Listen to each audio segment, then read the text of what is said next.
Okay, so ఇప్పుడు మా presenter and మా డైరెక్టర్ అండ్ ఇవాల్టికి అర్జున్ రెడ్డి రిలీజ్ అయి 9 సంవత్సరాలు పూర్తి చేసుకుంది. సో అలాంటి ఒక సెన్సేషనల్ ఫిలింని మనకు అందించినటువంటి మా సందీప్ రెడ్డి వంగ గారిని మాట్లాడవలసిందిగా రిక్వెస్ట్ చేస్తూ ఉన్నాం, ప్లీజ్.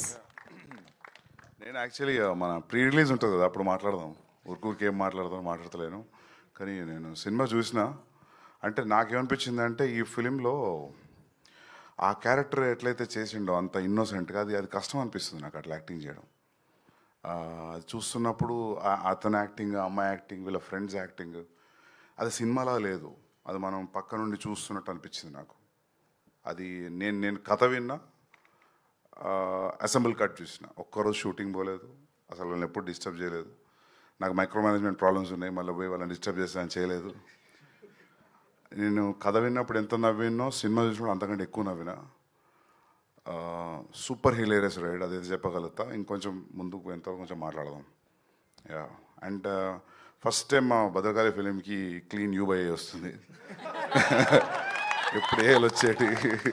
సో ఎన్నిసార్లు ఫ్యామిలీతో రమ్మన్నా రాలేదు, ఈసారి అయితే రండి. థియేటర్ బయట ఎవడు ఆపడం మిమ్మల్ని. సో యా, మ్యూజిక్ బాగుంది అండ్ టైం అసలు తెలియట్లేదు. మిక్సింగ్ ల్యాబ్లో చూసి నేను అరే అప్పుడే ఇంటర్వ్యూలు వచ్చిందా అనుకున్నా. అంటే మన సినిమా అందుకే అంటున్నా కదా, కొద్ది మెల్ల మాట్లాడదాం, ఎక్కువ డబ్బా కొట్టినట్టు ఉంటుంది. బట్ మీకు అందరూ నచ్చిందా ట్రైలర్ ఎట్లతో సినిమా అట్లే ఉంటుంది throughout. Yeah, thank you. Okay, స్పిరిట్లో మీకు రోమాంచకం మూమెంట్ ఏంటి?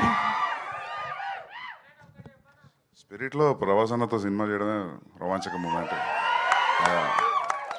థ్యాంక్ యూ అండి, thank you so much. Okay, so we have a Q&A session with media.